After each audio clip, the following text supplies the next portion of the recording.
તો પબ્લિક ટ્રાન્સપોર્ટના મહત્તમ ઉપયોગ માટે પીએમની અપીલ છે. મેટ્રોની ઉપયોગિતા વધે તો સમય વધારવા વિચારણા કરવામાં આવી છે. મેટ્રો રેલના જોઈન્ટ એમડીની સંદેશ ન્યૂઝ સાથે ખાસ વાતચીત અને લોકોની પરિવહન પેટર્ન પર મેટ્રો તંત્રનું મોનિટરિંગ સાથે જ પીએમની અપીલ અગાઉ પરિવહન સ્થિતિની હવે સમીક્ષા કરાઈ છે. ત્યારે પીએમની અપીલ બાદ ટ્રાન્સપોર્ટ ઉપયોગની સમીક્ષા કરવામાં આવી છે. મેટ્રોના આગામી 1 માસના ઉપયોગની સમીક્ષા થઈ.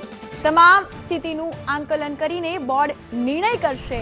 મેટ્રોના ઉપયોગ થકી પેટ્રોલ ડીઝલની હવે બચત થશે. Metro joint MD Sanjay ji Gupta है, तमनी साथे बात करीशु. सर, मेट्रो में अभी स्थिति किस तरह की है, लोग कितना मेट्रो को यूज कर रहे हैं, ये बात मैं पूछ रहा हूँ प्रधानमंत्री के निवेदन के पहले की. नहीं, हमारी मेट्रो जो है एक बहुत ही सुरक्षित आरामदेह एक ट्रांसपोर्ट का विकल्प है और उसमें लोग हमारे काफ़ी दिन पे दिन हमारी राइडरशिप बढ़ती जा रही है और जितनी सुरक्षित आरामदेह एयर कंडीशनिंग है पूरी, तो लोग उसको काफ़ी यूज़ कर रहे हैं. इसके अंदर चूँकि उन्होंने अभी 10 और 11 तारीख को ही अपील करी है, तो अभी हम लोग ये मॉनिटर कर रहे हैं और ये देख रहे हैं कि कैसे इसका असर होगा.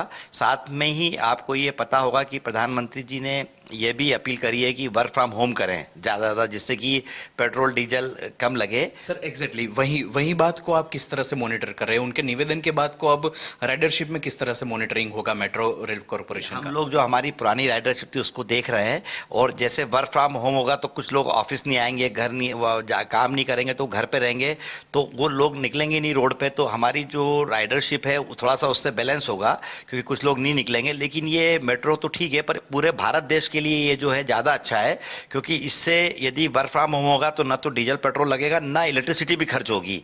तो ये ओवरऑल यदि कंट्री की बात करें तो ये ज़्यादा फायदे वाला है.